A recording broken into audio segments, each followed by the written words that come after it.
So, hello everyone. Good afternoon, distinguished guests, esteemed panelists, participants, also for those joining online through, can you hear me well? Yeah, okay. Through UNTV, I think that we are going to be streamed. So welcome to this side event titled Pact for the Future and Beyond towards 4th International Conference on Financing for Development. This event is organized by the Impact Coalition on International Financing Architecture Reform and Financing for Development in collaboration with the governments of Spain, South Africa, UNDESA, UN Habitat, and Economic Commission for Latin America and the Caribbean. My name is Sofia Martinez, Global Policy Director of the Green Economic Coalition and representative of the Impact Coalition. We in the coalition, in both, believe that we are working towards a sustainable, fair, just, and inclusive transformation of our economies and societies. As you can see in our list, we have a very, very long list of panelists, and this is precisely in this principle of inclusivity and having different voices that can be also heard here. So the coalition was, like the other impact coalitions, as you all know, was launched in Nairobi in May. And we have over 60 members, and our mission is to advance the implementation of the Pact of the Future and the financing and contributing also to the financing for development process.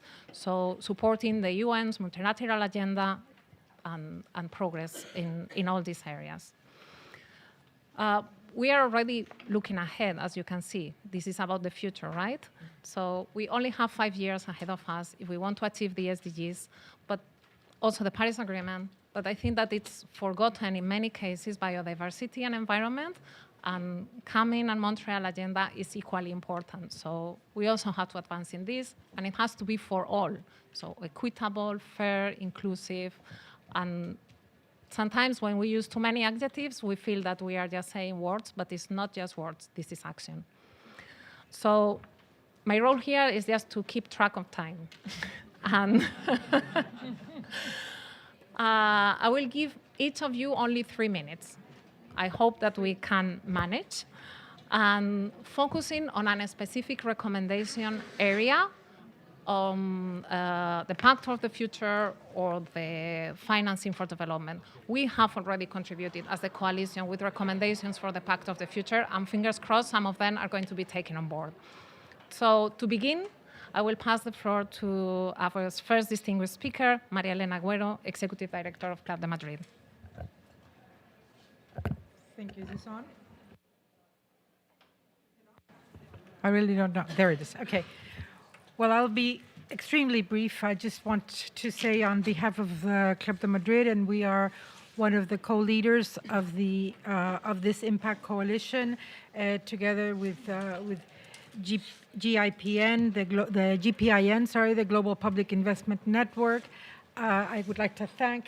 Thank you. I would like to thank especially all of the members of the coalition, all of those who have joined the coalition in these past months, and especially those that have been working very hard since Nairobi to keep it alive and to keep this topic, which is extremely important, on the table. As Secretary General of Club de Madrid, I must say that this is the issue of financing for development is of great importance to us. This is something that on which we have been focusing our work for the past at least 2 years, and both in the context of the Pact for the Summit of the Future and the Pact for the Future. And we now have a pact. We'll see, or at least we have a version of the pact that does include and does refer to this very important topic, because bottom line, in light of all of the challenges and all of the complexities that we're facing, a key question is, where is the money? And we know that there is pulling and tugging and from all of the different areas and concerns, and by different organizations. And yes, we are now in UN context thinking of and focusing on the Summit of the Future and the Pact. That will be another set of commitments for us to meet. But we do have to be very conscious of the fact that, especially in terms of the international financial architecture and the financing for development, it is not just the UN that is involved. There are a number of other organizations, the multilateral development banks, a number of even private, even the private sectors, even the private creditors, foundations, philanthropies, the national development banks themselves, and there are a number of countries that have these. So it is another complex web when we look at the international financial architecture and the importance of this architecture for financing for development and for the achievement of the goals, not only of the Sustainable Development Goals, but of climate finance and a number of other challenges where, as I was saying earlier, the question is how are we going to be funding and financing all of this in order to, on the one hand, to have a UN system and a multilateral system that is fit for purpose and that does and is able to address the challenges, but so that we can do what is most important, and that is caring for and seeking to fulfill the needs and the demands of citizens across the globe. Again, in the context of leaving no one behind, and what has been the goal of the Sustainable Development Goals, where we have, well, where we have very little time left, let's say, in order to be able to reach that the goals that have to be reached by 2030. So we know that the challenge of financing for development is crucial in this context, and from the Club of Madrid, which is, many of you know, I hope, is an organization, a rather unique organization that brings together democratic former presidents and prime ministers from over 72 countries. It is bringing their voice, their agency, their access to decision makers, and their own current leadership in many, many different areas, and addressing a number of very crucial issues also for our societies, that we are completely committed and engaged to this discussion, to this work, and to making the Pact for the Future, which we hope will be a reality in the context of, as an outcome of this Summit of the Future, to making it happen. And to make it happen, we must look at the issue of financing for development. In this context, in the context of the G20, in the context of all of the different levels that are involved in achieving these goals. So thank you very, very much. And Sofia, it's all yours. Thank you, Marilena. I think that you set the picture very, very right now. And we have all these challenges. And I think that the world is looking at Spain right now, and Spanish. And we have here the Secretary of State for Foreign Affairs and the European Union, Eva Granados Galiano. The floor is yours. 3 minutes, please. Working? Thank you. Good afternoon, and thank you for continuing with Spain with this event. I see some of my colleagues and representatives of the United Nations we are working with. Thank you for joining us. The 4th International Conference on Financing for Development, which will take place in Seville next July, aims to approve a new paradigm for development financing, contributing to the effective achievement of the 2030 Agenda and the SDG. To secure the approval of this new framework reflected in an ambitious yet realistic final document, it will be necessary to build consensus. We need to match ambition with action.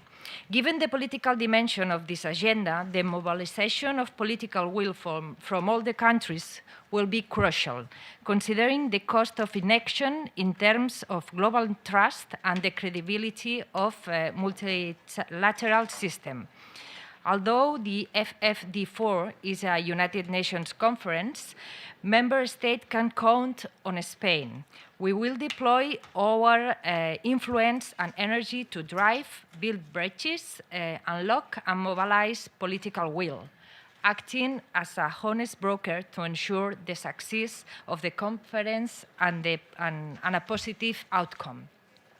The foundational commitment of Spain's candidacy was to express our determination to ensure that both the conference and the preparatory process are inclusive, where all voices at the national, supranational, sub-state level, including regions and local entities, but also key actors such as civil society, the private sector, and academia. Since the first preparatory committee was held in Addis Ababa last July, the negotiation process has begun. Let me share with you some important priorities for Spain. First of all, the special drawing rights. We have committed to relocating 50% of the 2021 SDR allocation and are willing to demonstrate our intention to continue exploring mechanisms to find another ways of allocating and efficiently utilizing the SDR. The second one is the debt sustainability. We have been pioneers in the inclusion of innovative contingencies clauses in two ways, expanding the triggers for only natural disasters to also include pandemics and food insecurity crises, and extending these clauses to lower middle-income countries. The third idea is the area of development cooperation, based on a multidimensional concept of development that we enshrine in the new Spanish cooperation law. We support the revision of metrics of ODA beyond GDP and TOSTI too. The fourth is likewise we are recognized as champions of localizing of the SDG. We promote the active participation of local and regional governments. Spain has a feminist foreign and cooperation policy, and we are global reference in terms of gender equality. Hence, we are determined to mainstream the gender perspective in the financing agenda. And six, we also advocate for the final document to include a more operational follow-up mechanism that allows for more effective and transparent accountability and review of commitments made. In short, as host of the 4th International Conference on Financing for Development in Seville, Spain will seek to revitalize the development financing agenda. We hope that Seville will pave the way of a global partnership for inclusive financing for sustainable development. So the choice is yours. Thank you.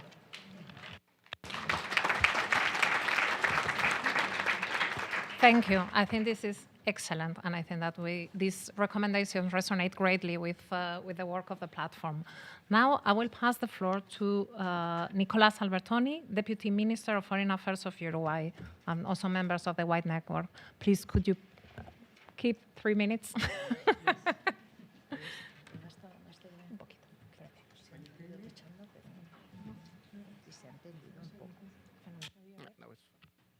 Here we go. Yes. Can you hear me? Yes? Okay. Thank you so much. And I'm delighted to be here, talking from the perspective of a small country in Latin America, and that is very compromised with this agenda. Indeed, we are delighted to be proactive and also in collaboration with many of you, many of the agencies and countries that are here. Just to highlight one of the reason why we decided to be proactive in this agenda in this context of the Pact of the Future is that we will really take this as a roadmap, to continue working in the Agenda 2030. And specifically, we think that we have to work all together, toward the 4th International Conference that we have, that we really need to change the mind we have on countries in transition. As you know, we were insisted a lot that GDP is a problem for many countries when we measure, the level of development. And on that regard, it's difficult to measure and having a more integral perspective on social, environmental, and also the relevance that we have on governance. Uruguay just launched a few years ago the Green Bond, the first green sovereign bond that is indexed to a specific incentive and positive incentives for the country to achieve the goals. And if this doesn't happen, we increase the interest rate. So as probably many of you know, this could be an innovative way to promote a green, also sustainable financing. And I think, and we have been working with many of you to launch that bond. On that regard, we also think that we have to optimize all the mechanisms we have already to put more focus on environmental sustainability, because at the end, even, I just came from Geneva, And what we really need is to have positive incentive, not just a punitive way of thinking about these issues, but how when we achieve the goals that many of us, are trying to achieve in the goal of the 2030 agenda, we have to have a positive in return. For example, in the context of trade, could be to have more market access. Just concluding, that once again, we would like to insist in this table how relevant it is for a country like Uruguay to rethink the way we are thinking the development in transition. Is not the same being a country in the Baltic or even in Europe and being in transition or being in a country in Latin America. So this contextualizing, the region of the level of development is something that we will continue pushing in this context toward the next conference we're going to have. Thank you. Excellent. Thank you. Thank you so much. Perfect. And now I'll pass the floor to Ambassador Solisa Mabongo, South Africa G20 SUSERPA Deputy General for Global Governance and Continental Agenda in South Africa Department of International Relations and Cooperation. Wow, that was long. Thank you. Thank you very much, moderator, and greetings, excellencies. When the Secretary General launched his report, Our Common Agenda, he identified, amongst others, that there was a lack of trust in governments and institutions around the world, that there was a breakdown of the social contract. Therefore, South Africa's approach to the Summit of the Future is that it must contribute to the strengthening of multilateralism. It must restore credibility to the United Nations. We think that the 58 actions that are in the Pact of the Future are a good starting point. The Pact must build on and accelerate the implementation of existing commitments to the 2030 Agenda for Sustainable Development. Regarding financing for development, and despite the promises of the Addis Ababa Action Agenda, we have witnessed a historic reversal in development gains over the past few years. Africa, which hosts most of the world's poor, is on track to meet just 6% of the SDGs and has gone backwards on 17% of the targets. If SDG investment has to be met by 2030, we know that about 24 trillion of additional investment must be found for developing countries, including 8 trillion for Africa. This is a mammoth task. Therefore, South Africa's approach to our G20 presidency is similar to the approach that we are taking on the Summit of the Future. We believe that we should bring into the G20 agenda, building on what Brazil, India, and Indonesia have done, we should center social issues.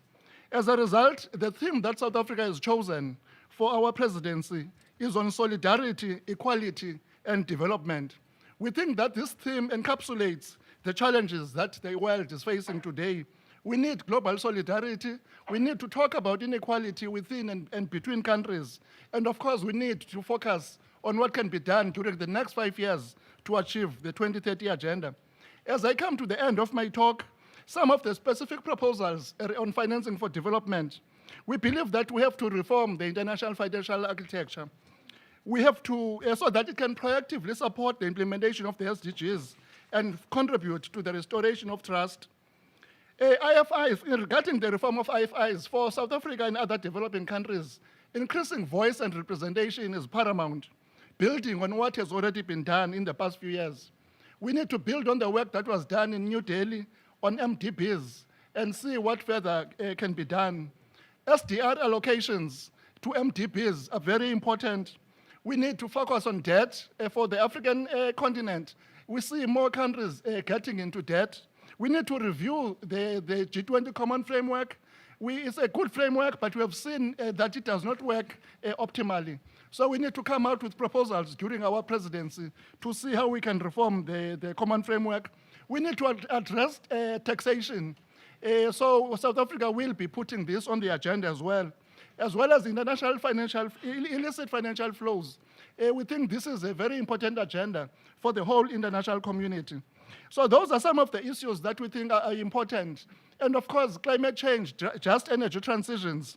And most importantly, my last point would be that we wish to follow up on the outcomes of the report of the panel that was created by the Secretary General on critical minerals. I thank you.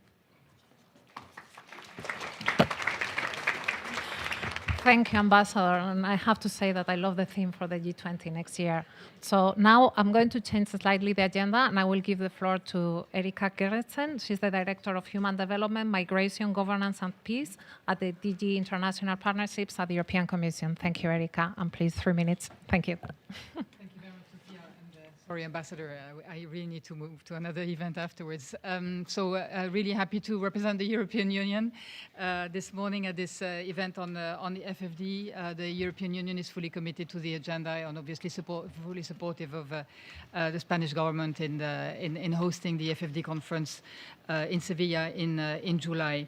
A boost to the SDGs financing is sorely needed. We hear it to deliver on the full agenda of the 2030 agenda and of the Addis Ababa Action Agenda, and this will require renewed and strengthened commitments from all sides. The EU is fully engaged in the preparation of the FFD conference in 2025, and we are dedicated to contributing to a positive agenda that seeks genuine solutions for the financing of SDGs. We pursue all key FFD processes, including supporting countries to use, for example, the Integrated National Financing Framework, the INFF, and aligning financial flows, domestic and international, public and private, with the SDGs. We can offer, and we do offer, tools and principles throughout our partner countries, notably through the Global Gateway strategy and its 360 degrees approach, which is creating an enabling environment for the private sector to invest in a sustainable manner, but also by providing financial tools through grants, guarantee tools, and working with development finance institutions, but also technical capacity, technical assistance.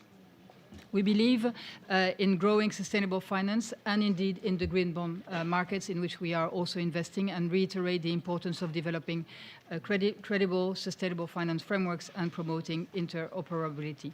We reiterate the importance of mobilizing and scaling up private sector finance to achieve the SDGs. The EU has actively engaged in the international financial architecture reform towards better addressing the global challenges, and will continue to significantly contribute to its objective in all international fora. The EU has been engaged in ensuring delivery towards emerging markets and developing economies' needs. All stakeholders, public, private, local, national, regional, international, including, of course, the important role that civil society actors play, must be able to participate fully and meaningfully in the process and taking the FFD agenda forward. The EU calls on all countries to provide renewed political impetus to reduce inequalities and close the financing gap in social sectors along the lines of the commitments made, in particular in the Transforming Education Summit. Education must remain at the forefront of international partnerships at the Summit for the Future and leading up to the World Social Summit and the Financing for Development Conference in 2025. The European Commission has increased its financing to education from 7% to 13% for its budget 21 to 27, and by this we want to lead by example. Thank you very much.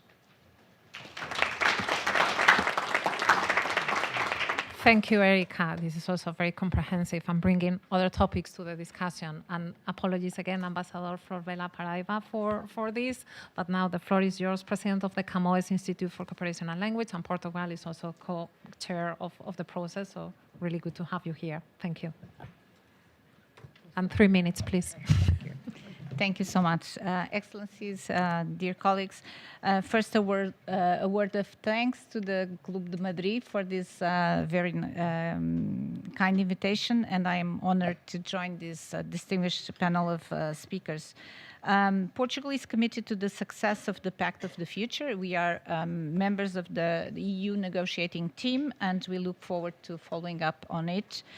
While negotiations were difficult at times and continue to be difficult as we speak, but progress has been achieved. And we think that it is important to acknowledge this so that we may build on achievements, especially in view of the FFD4 conference in Seville in 2025. Overall, the tone of the current document is balanced and forward-looking. I would like to highlight in particular the acknowledgement of the important role of the UN in global economic governance, its complementarity with international financing institutions, along with the respect for the independence of other governance mechanisms, and the acknowledgement of ongoing reform efforts while calling for further ambition. On content, I would like to note the compromise achieved in two parts in particular. The MDBs, Action 51, in addition to urging the fulfillment of the G20 SCAF reform recommendations, there is an encouragement for MDB's boards to consider scheduling further general capital increases and an invitation to present options and recommendations on new approaches to improve access to concessional financing. That Action 52, apart from needed improvements to the G20's common framework for debt treatments, and caveated references to the promotion of state contingent debt clauses and debt swaps for the SDGs, there is an invitation to the IMF to undertake a review of way to strengthen and improve the sovereign debt architecture. The inclusion of a mandate on go beyond GDP, Action 55, including a request for the establishment of a high-level expert group and the initiation of UN-led intergovernmental process, also deserves, in our opinion, a very positive mention, moving forward this important debate. Certainly, other areas could be explored in connection to the acceleration of SDG progress. To name a few, public development banks as a system, blended financing, sustainability ratings, a review of IMF circages. So going forward, we all need to continue engaging constructively in the process, whether at the UN and beyond. The next steps are answering the call for inputs to the elements paper to be elaborated by the co-chairs, the co-facilitators of the process, of the FFD4 process. The deadline is October 15th, and the multi-stakeholder hearing on October 28th. So I encourage you to contribute and participate in this process, and we'll leave it at that for the sake of time, and I thank you. Thank you. Thank you, Ambassador, and I think it's a very good reminder that we also have the Pact of the Future now, so this is super useful. Now I give the floor to Karin Costa Vázquez, General Coordinator for Multilateral Development Bank Reform, the Brazilian G20 presidency. Please, 3 minutes. Thank you. And, can you hear me? And I'm very happy to be here and sharing a little bit of the experience that we had as the Brazilian presidency of the G20 this year, and some of the synergies that we see with the Summit of the Future and the Financing for Development Forum next year. And very happy to be next to Ambassador Mabongo, as well as South Africa is taking the G20 presidency next year. The reform of the international financial architecture is a key priority for the Brazilian G20 presidency. And to deliver on this priority, we've been working in a collaborative and inclusive way with G20 members, with the multilateral development banks, with the civil society on the development of the roadmap, the G20 roadmap for better, bigger, and more effective MDBs. This work builds on the great work that has been done by previous G20 presidencies, including the Italian, the Indonesian, and the Indian presidencies over the past years. And it contains a set of recommendations and actions that the G20 members commit to implementing, with the aim of improving access to MDB financing, increasing their lending capacity, but also expanding their development impact. and providing, therefore, a solid basis for a solid foundation for the MDBs to assist countries in achieving the SDGs and the Paris Agreement. So we are close to finalizing the roadmap. Our expectation is that it's approved at the 4th Finance Ministers and Central Bank Governors at the end of October and endorsed by our leaders at the end of November. But as the G20 turns into the implementation and monitoring of the roadmap next year under South African presidency, there is an opportunity for us to explore the synergies with the Summit of the Future and the FFD4. And I would like to highlight 3 areas. These are certainly not exclusive, but some of the points that I see there is a lot of synergy, and also hearing from other colleagues' interventions before myself. The first one is foreign exchange risk mitigation and use of local currencies. These 2 points have received strong support from G20 members, as they not only help countries reduce the administrative burden and transaction costs from a borrower's perspective, but also help mitigate risks for private investors. So it's a win-win situation. And there are different ways that we can look into this. One is certainly improving and expanding the range of local currency financing that the MDBs offer to countries, developing and expanding currency hedging and other innovative financial solutions, and also building capacity within countries to help their officers to better manage risks. A second point, and this has already been touched by several speakers before myself, is the availability of finance. There's a lot of attention and support to increasing the ambition of CAF implementation. This year, the G20 presidency launched a CAF review report with 15 MDBs reporting. We've reached 357 billion in additional headroom over the next decade. That has been a major achievement compared to last year. India, the report produced by India found 200 billion. So this all shows us that the MDBs are taking CAF implementation very seriously, and that there is a lot that we can gain from further advancing this agenda, but it's not enough. We know that the gaps are huge, so we need to do more hybrid capital. We need to bring additional capital through regular resources review. This is another process that the roadmap is proposing. And specifically on hybrid, as some colleagues mentioned before myself, SCR channeling through MDBs is a key opportunity ahead of us. And we are hoping to launch an innovative mechanism linking SCR channeling with financing for initiatives under the Global Alliance Against Hunger and Poverty, which is an initiative led by our President Lula in the realm of the G20 presidency. So I'll stop for now. Thank you very much.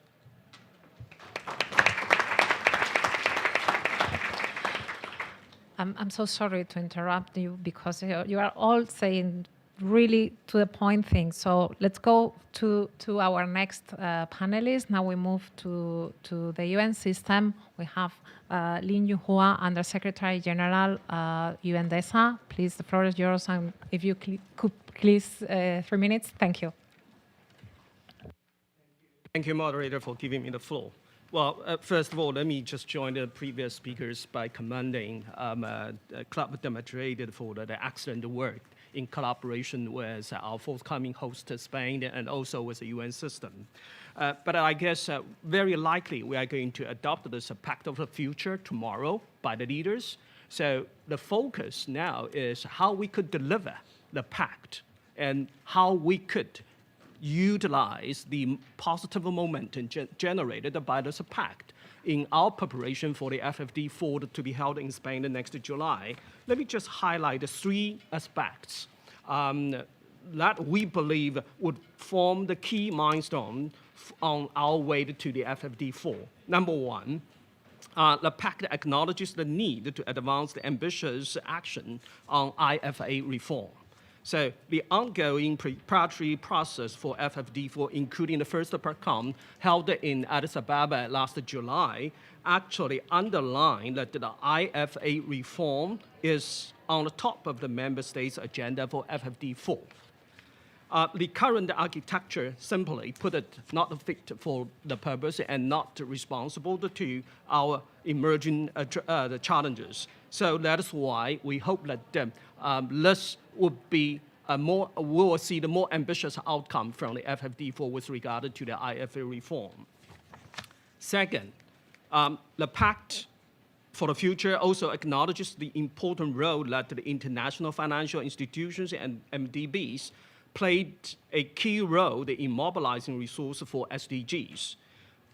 We believe there is a scope for the further advancing this principle in FFD4, just now as the previous speakers highlighted that, for example, the member states can use FFD4 to advance the change needed to leveraging the entire system of the public development banks. Instead, in addition to the MDBs, so local and the national level institutions can play a more prominent role in preparing investment pipelines and the deal origination in line with their national priorities and plans. And third aspect is that we need to build on the momentum created by the Pact. Now, in too many countries, historically high debt service burden are triggering a real sustainable development crisis. Just now we heard the figures from our African brothers. So we believe that the Pact actually laid down a very solid basis for the FFD4 to advance from now on. So we certainly alert all the institutions that the FFD4 need to deliver the ambitious action on this, the debt sustainability. So all in all, our aim is to have a more ambitious outcome for the FFD4. So time is right now. Thank you.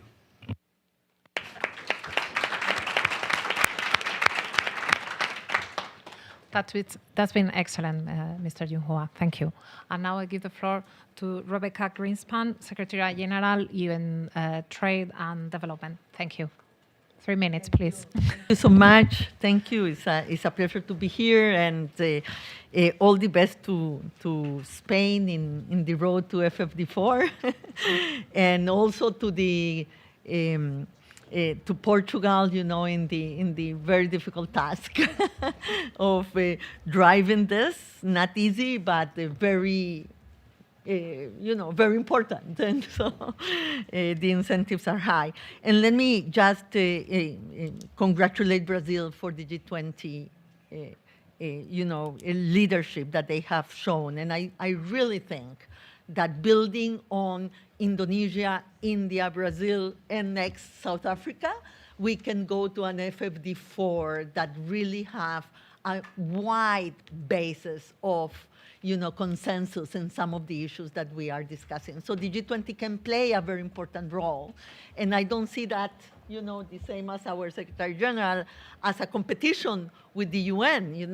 The SG many times talks about networking multilateralism, yes?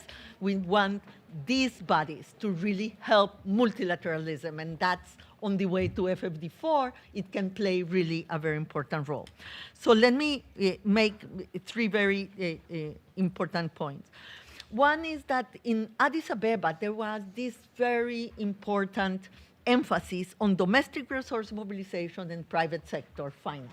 Yes? The truth is that we have not lived up to the optimism of Addis Ababa. Yes? Private sector financing is negative right now in the Global South. So there are more outflows of capital going from the south to the north, and it is driven by private flows. So we have to really get serious in how the complementarity of public financing and private financing can work, instead of putting it as a dichotomy.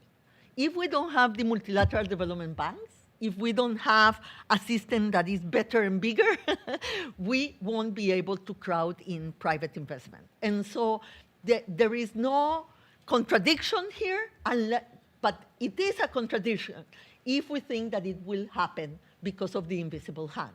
It won't happen because of the invisible hand. And so the visible hand has to show.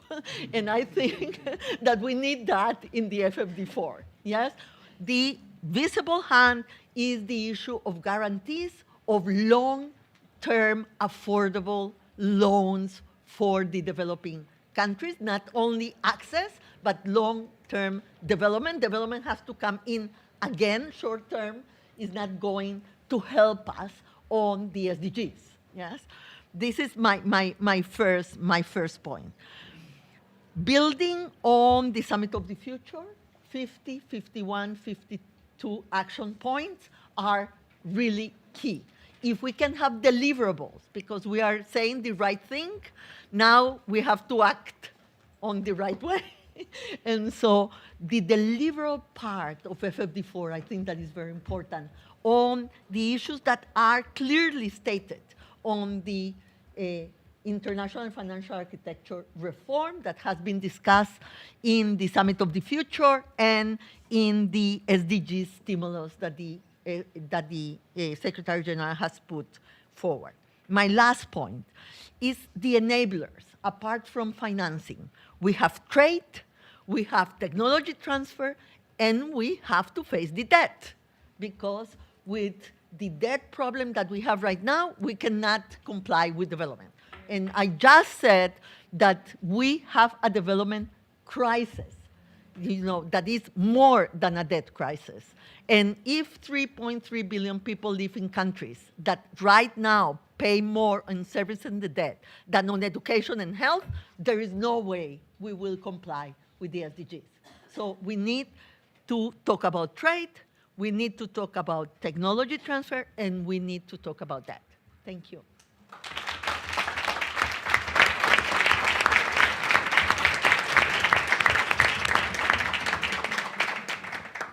Thank you for the very clear messages.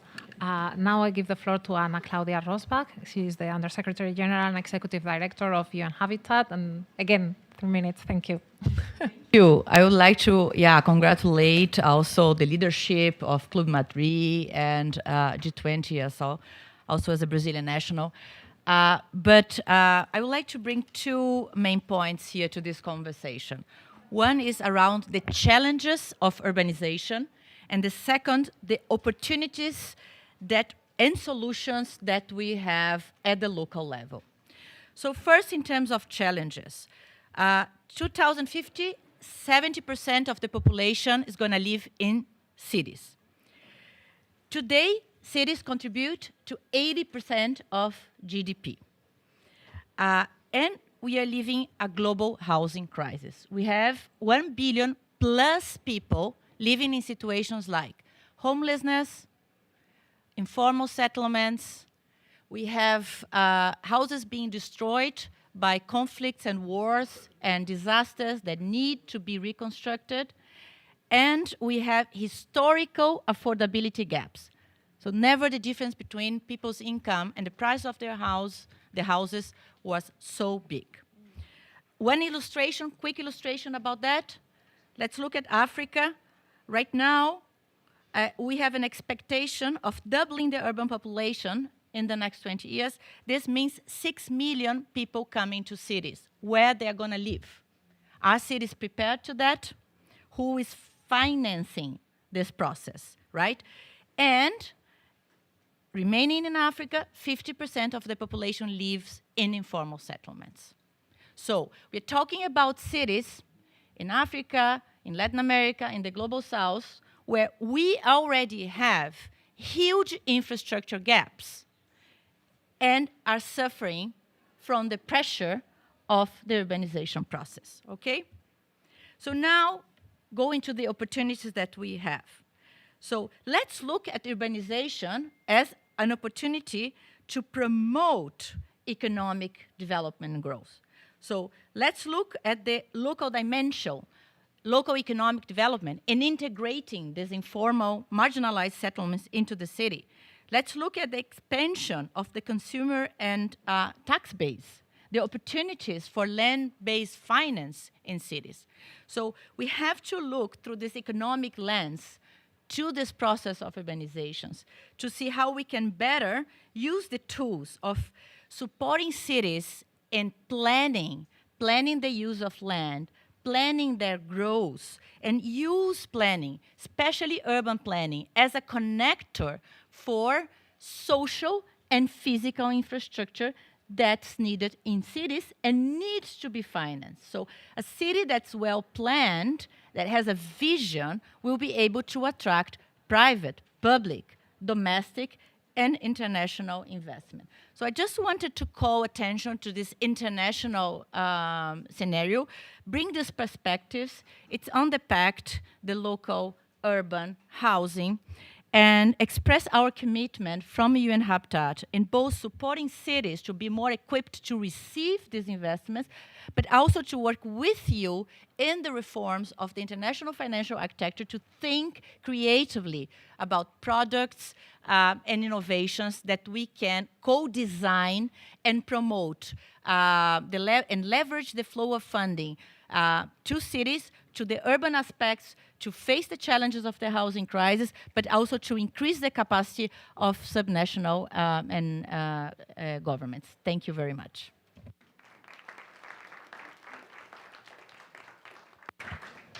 Thank you. Thank you for this call to action as well. Now I give the floor to José Manuel Salazar, Executive Secretary of the Economic Commission for Latin America and the Caribbean. Gracias. 3 minutos. Thank you very much for the invitation. It's great to be here. Best wishes to Spain for your leadership in the preparation of the conference next year, and also congratulations to Brazil for the G20 presidency, where we've been collaborating quite a bit. I would like to focus on a few areas that are key for this conference and in the conversation. Actually, the efforts are needed, intensified efforts across the spectrum, but I'd like to comment on closing the financing gap, addressing debt sustainability, and reforming the global financial system. But before that, one political comment. I think on the political side, along with the participation of the ministers of foreign affairs, is crucial that there is intensified coordination with ministers of finance for obvious reasons, because they are the governors in the Bretton Woods institutions, et cetera, et cetera. So I think all this process requires strengthening that. This is something we've been commenting with other regional commissions and with Mr. D and with Rebecca, actually. Now, on closing the financing gap, Action 4 of the Pact draft states that we will close the financing gap in developing countries. Now, this is a very tall order, as we know, because the financing gap has been estimated to be 4 trillion. At least half of this should be closed by domestic resource mobilization, and a lot of that was the conversation in Addis. But for these, countries will need to strengthen tax systems, combat illicit financial flows, enhance public financial management, and we know that the whole political economy of domestic tax reform is very complicated, but that's a challenge. This leaves at least 2 trillion to be mobilized via international financing. More engagement of and incentives for the private sector are also needed. They have been mentioned already, including blended finance, risk-sharing mechanisms, partnerships to the risk investments in certain markets, etc. This is on the first one. On the debt sustainability, Action 52 of the draft Pact for the Future quite correctly expresses deep concern by the emergence of unsustainable debt burdens and vulnerabilities in many developing countries, and decides to strengthen the multilateral response to this end and the participation of all, with the participation of all the relevant actors for a more effective, orderly, predictable, coordinated, transparent, and timely approach. Great. However, such mechanisms and comprehensive approach remains elusive so far. So I think this is absolutely central. As we know well, there have been some initiatives like the G20 Debt Service Suspension Initiative, which temporarily paused the debt payments for the poorest countries during the COVID pandemic, and the common framework for debt treatments under the G20 as well, IMF. But these initiatives do not really they remain quite insufficient. So some private creditors have been reluctant to participate. This is the whole question of how to bring the private creditors in, particularly for middle-income countries. There have been some efforts also to engage with credit rating agencies. There's a very good recent document, but again, in this area, no concrete results. It's a whole conversation in itself. And as Mrs. Granados mentioned, there has been some progress with the state contingent clauses in lending, including climate-resilient debt clauses, as well as with innovative debt instruments like debt for climate swaps or debt for development swaps. But we had in July a panel here, and one of the comments by Rebecca, and we were discussing that, is that that is great, but not for the countries that are very indebted, because these new innovative financial, thematic bonds, whatever you want to call it, I mean, they are more debt. So they have the limitation. And finally, Action 50 of the Pact says we will accelerate reform of the international financial architecture to strengthen the voice and representation of developing countries. Good, as an intention, as a direction. Some steps have been taken, such as the creation of the 25th chair of the IMF Executive Board for Sub-Saharan Africa, and some adjustments in quotas and voting power, but a lot remains to be done. And what the Pact delivers, frankly, is basically an encouragement to the governing bodies of the relevant institutions in this and other areas. Other innovations needed for the IFIs are more flexible policies that allow countries to have more fiscal space. We've been, along the lines of what has been said already, emphasizing this concept not just of the systemic debt crisis, but the development crisis. Finally, and with this is my last point, just to tell you that the regional economic commissions that this year ECLAC is coordinating, we are preparing a document in which the challenges of the agenda will be analyzed and reviewed from the different regional perspectives, and it will be ready by the end of this year. Thank you very much.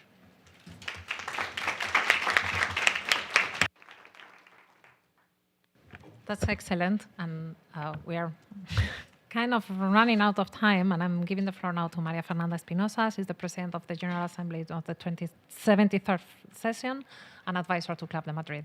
Maria Fernanda, gracias. Well, thank you. What can I say? With these incredible experts around the table, but just perhaps 3 quick reflections in 3 minutes. Number one, I think the need to maintain and keep coherence in the narratives we use and how we go from one point to the next. I think that the Pact of the Future as it stands, I hope we will be able to subscribe and close the Pact by tomorrow, has very useful elements. I think it's a very good point of departure. How this is brought to the FFD conference, and by the way, thank you to Spain for the leadership. It's not only hosting a conference, it's the leadership behind it and the commitment. We appreciate that. The same for the G20 presidency in Brazil. This is supposed to be the impact coalition to transform into action the commitments of the Summit of the Future. And I think the opportunity and the chances to make sure that they translate into action is precisely, to maintain coherence and consistency throughout the multilateral processes. The FFD conference, the social summit, the SDG summit again in 2027. So this connection, I think it's very important. Secondly, I think that basically what we hear is the same language, how and what and how we close the financial gaps to implement the SDGs and the Paris Agreement. And some say we need 3 trillion a year. We need 4 trillion a year. How much of this is domestic mobilization of resources? How much is private sector money? How we get organized for this? And basically, what we are meaning by that is how do we get more money, better access, cheaper cost of money, especially for countries in the developing world, as I call it, the global majority. How we really make a reality the debt relief mechanisms. Basically, I co-chair an initiative called Debt Relief for Green Recovery. We're seeing that the debt issue is really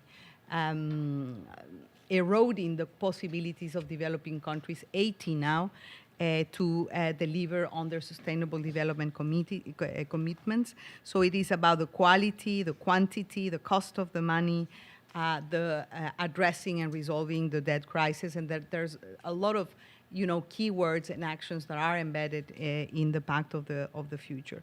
And what we need to do, I think it's a combination of issues. It's not one single issue. We need to look at the financing ecosystem throughout as a very complex, intertwined relationship. I think Rebecca was saying we're not competing with the G20. There needs to be convergence and coherence on what we do, because we're talking about serious governance reforms, for example, of the multilateral development banks, democratize the decision-making processes, increase the amount of money that multilateral banks deploy for implementation of the SDGs and the climate challenges, policy reforms, and of course, all of this is only possible if there is the political will and the leadership to make it happen. Thank you.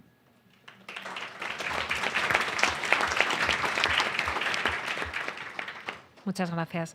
And now the floor goes to José Antonio Ocampo. He's the co-director of Economic and Political Development in the School of International and Public Affairs, Columbia University, and also is Club de Madrid advisor.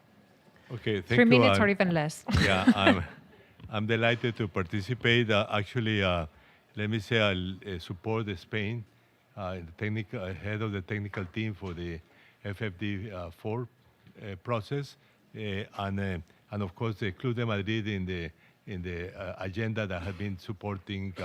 I will support the G20, notably the G20 in South Africa. Let me just mention issues. I think the most important is debt. I mean, it has been emphasized by many.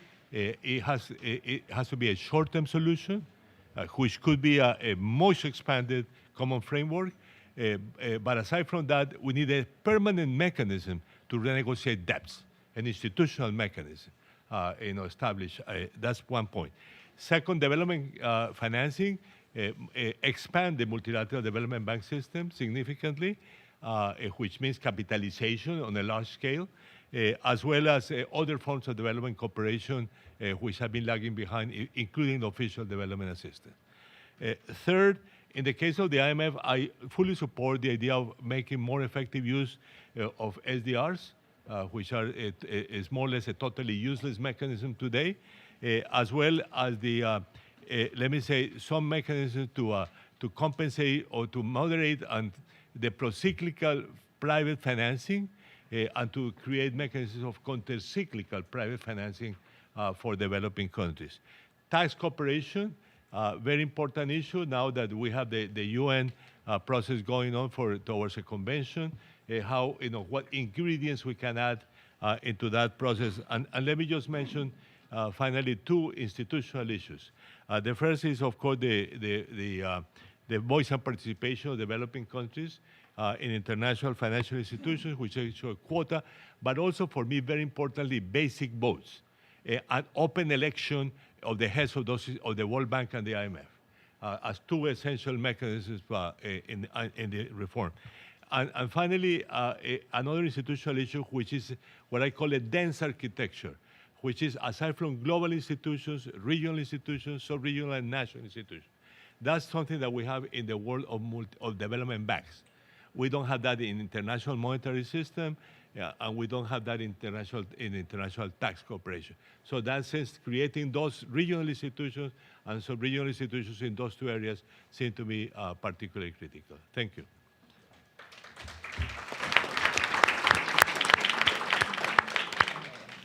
Thank you. It's been particularly to the point and direct, so I really appreciate that. And now I'll give the floor to Mayara Foley. She's the Executive Director of Plataforma CIPO and lead the co-chair of the T20. Thank you, Sofia.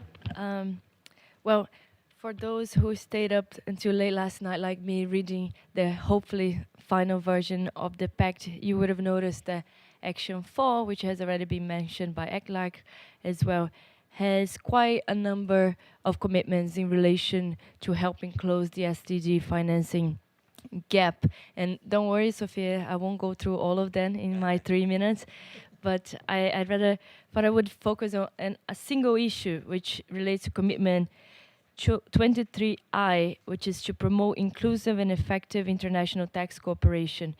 And I thought about talking about this topic because there are two quite unique and important opportunities to advance these goals over the next year or so in two different forums. The first being the G20, and I was glad to hear the South African ambassador saying that taxation will remain high in the agenda for the South African presidency. But in Brazil, in July this year, the G20 finance ministers released a declaration specifically on taxation.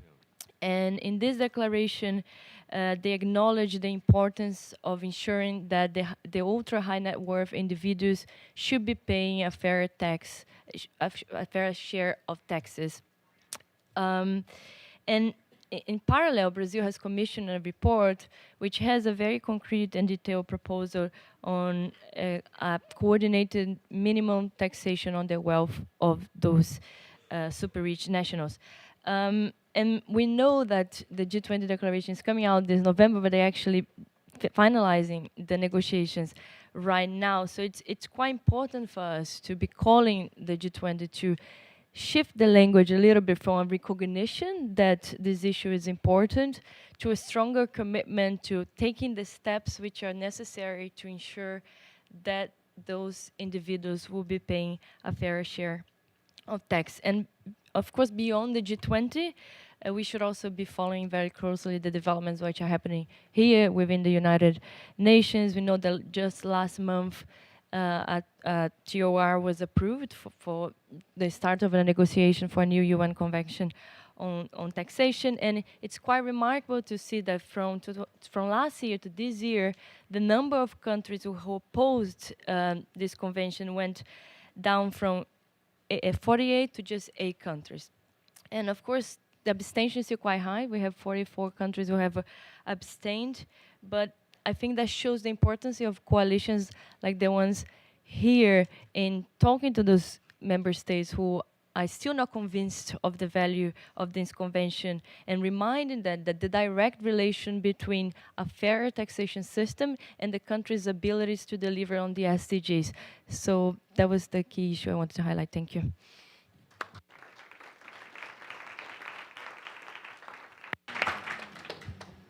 Thank you, Mayara. I must confess that I haven't read the Pact yet. So now I'll give the floor to Tom Mitchell. He's Executive Director in the Institute for Environment and Development. Thank you, Tom.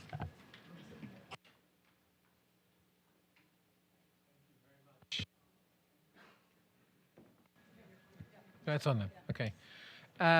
Thank you very much. So just to give a very short piece of context here for those who don't know IIED. IIED hosts the Green Economy Coalition Secretariat. We also host the chair of the IPCC, and we host the support group to the least developed countries in the climate negotiation. And we're also fresh from providing a very close relationship to the government of Antigua in the hosting of the SIDS4 conference. And so what I'm going to talk about here is really what we've learned from the engagement with the SIDS4 conference and from the support we give to the least developed countries. Fundamentally, I think 3 things come out. The first is that we cannot really do Finance for Development conference without thinking about the full financial architecture and the full financial ecosystem, including all those actors that work within the ecosystem at a domestic level, as well as in the international architecture, in such a way where private sector sits at the table, credit rating agencies sit at the table, those in domestic banks and banking regulations sit at the table, and so on and so on. I can go on. But I suppose then the challenge to Spain and to those who are preparing the process is how do you create the spaces and the attraction for that full ecosystem to be part of a future paradigm. And here, where I talk about a future paradigm, I think what's also come through that process is that we are tending to tinker at the margins of these problems. We're looking at incremental solutions. But what those countries, the SIDS and LDCs, are saying is it's not the time for incremental solutions. We have a mixture of debt burden that is unsustainable. We have recurrent impacts of disasters that make that worse. We have huge growth challenges in being able to grow our way out of the problem in often austerity measures. And we have a variety of other ways in which the hidden handbrakes of the financial system cause huge problems for those countries. And so the second point is that those hidden handbrakes need to come to the fore. The behavior, for example, of things like the credit rating agencies, those issues, for example, associated with currency fluctuation, currency risk, and the lending approaches, those, for example, that give protection to international investors like the ISDS process that effectively rewards the behavior of those investing in fossil fuel extraction if a government is ambitious in its climate policies. And the list goes on. We can certainly give a full list of all of those hidden handbrakes. The other thing that came out, particularly from the SIDS4 conference, is that we cannot think of single solutions, particularly to debt. So we put forward through the SIDS4 conference, and it's now included in the agreement, a finance for resilient prosperity framework that includes 4 elements. One is debt sustainability needs multiple instruments simultaneously in order to be able to make headway. Any single thing doesn't work on its own. The second is that we need a financial system that protects countries from future indebtedness. It's no way any good to help one time over with one treatment, but what happens when you get the next shock? So we need something in place to protect, whether it's global insurance pool or something in that regard. Third is we need to be able to invest in future growth that is resilient to the impacts of shocks and vice versa. And that's going to require access to credit in a very different way that we do now. And fourth is to level the playing field, because fundamentally the playing field is not level. We need access to legal support to countries in order to be able to negotiate contracts properly on a level playing field, where often countries are completely blindsided by clauses that end up meaning they're repaying huge amounts of money because they don't have the legal capacity to help. There's a 4-part framework. It's attached to the SIDS4 outcome, and I would certainly recommend it fully as a framework for the Finance for Development Conference. Thank you.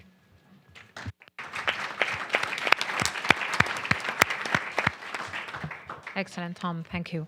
And now I'll give the floor to Solange Batiste. She is from the Global Public Investment Network, who is co-chairing also this Impact Coalition. Solange, please, if you keep it brief, because we are really running. Yes, I will try to be. Thank you very much.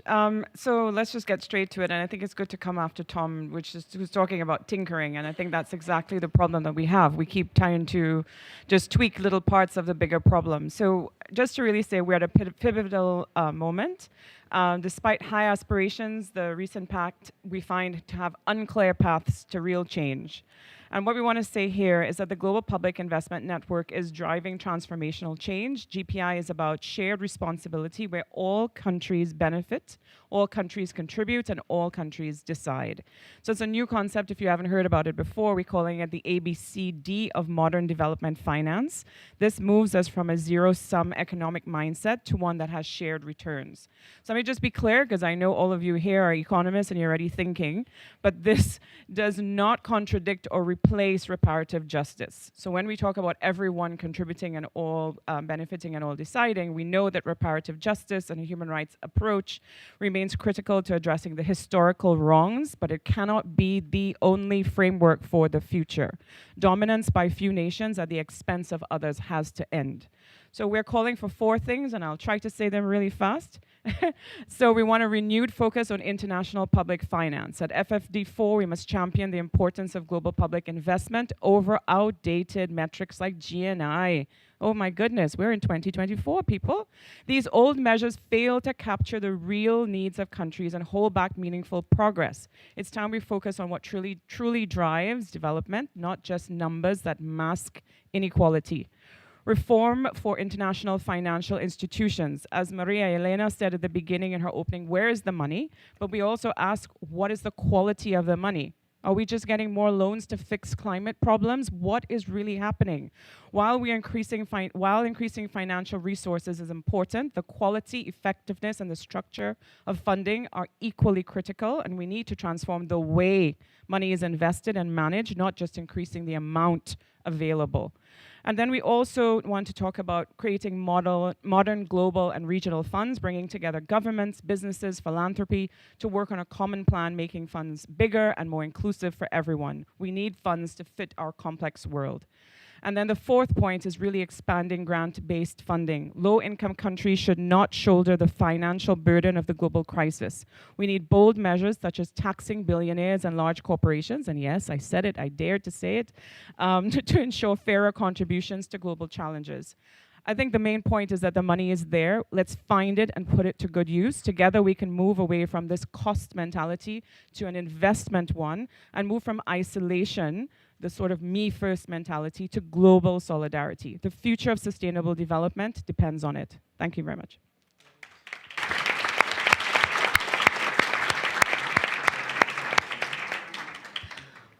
That's excellent, thank you. Bear with us, we have two panelists yet. It's Paulina Murphy, Engagement Communications Director, World Benchmarking Alliance. Thank you very much. It's an honor to be here. I'd like to bring in private finance. It has been mentioned here already, but it's really a critical stakeholder in Action 4 of the Pact. And this is also because in the Addis Ababa Action Agenda, we emphasize the need to mobilize private finance, and the AA recognized the role it can play, but it did not articulate how to mobilize, nor did it give clarity on private finance's responsibility in meeting this global agenda. So it didn't really think about the quality as opposed to just the quantity.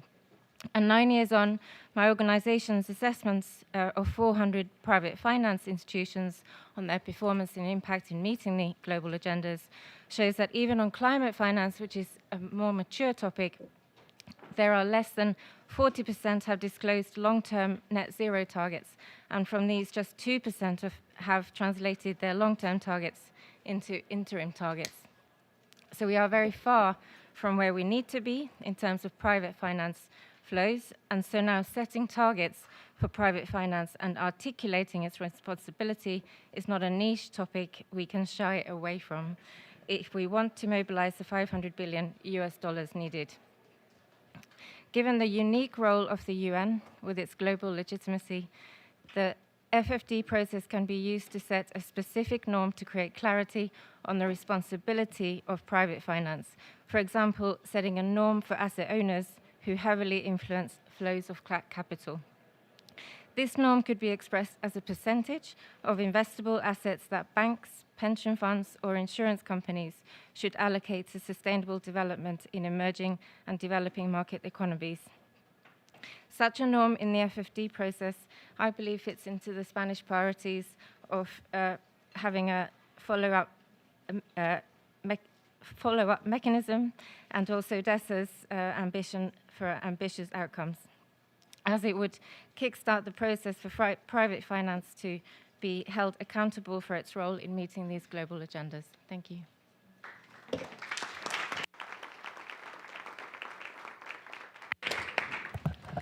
And now please, Giovanna Coele from Garapé Institute. Thank you. Lay out important commitments. In parallel, the G20 has made some innovative advancements. In addition to the roadmap that Karim presented, I think the high-level principles on the bioeconomy are also very important. So as we transition from this year processes and summits to next year processes and summits, the Garapé Institute remains committed to accelerate financing for the SDGs, the Paris Agreement, and the Global Biodiversity Framework. And for that, it's crucial that we understand that development and climate action are not separate paths. They are interconnected, but a major gap in the current financial landscape is the tendency of developed countries to double count overseas aid as both climate finance and development assistance. So to address this, it's essential to increase both development and climate finance as separate and dedicated flows, ensuring they truly meet the investment needs of developing countries. So for climate action, this means new, additional, and scaled-up funding. So the Garapé Institute has three main recommendations towards the fourth FFD.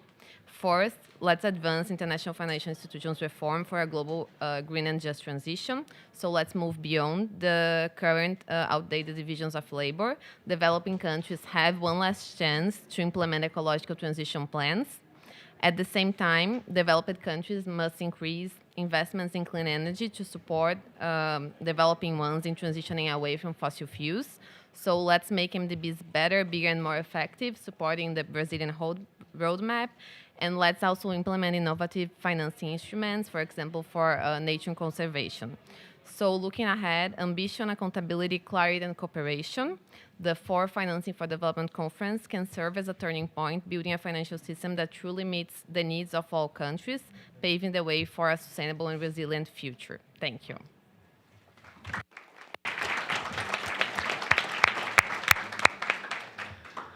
I must say this has been excellent, but we don't really have time for questions and answers, unfortunately. And if my role has been difficult, I now give the floor to Wanjiro Canilla for the next steps and as co-lead also of the Impact Coalition. So the floor is yours.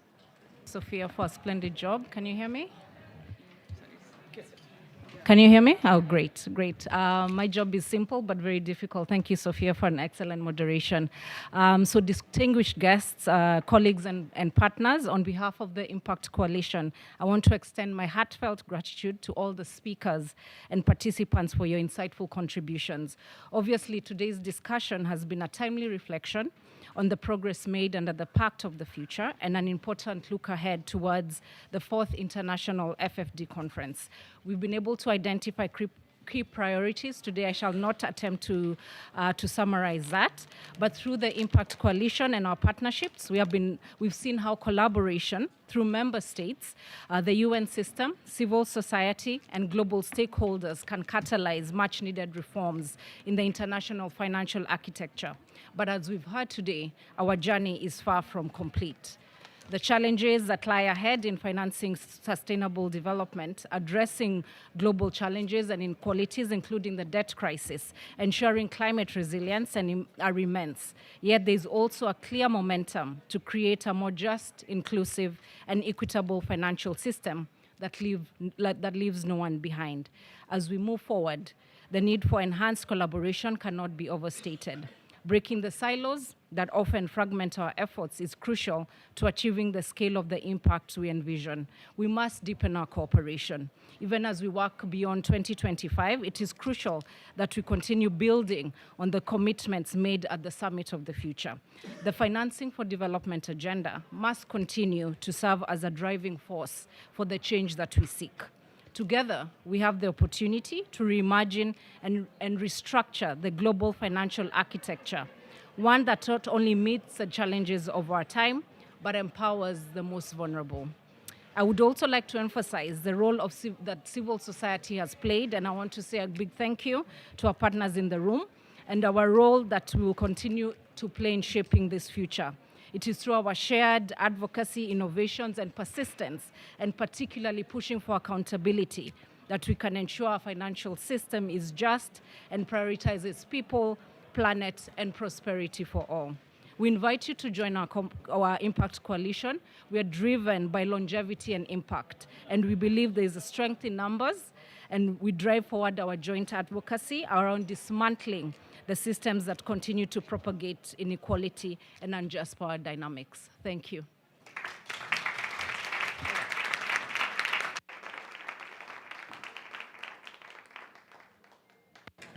And now we would like to take a group picture with all the panelists, if you are still in the room. Thank you.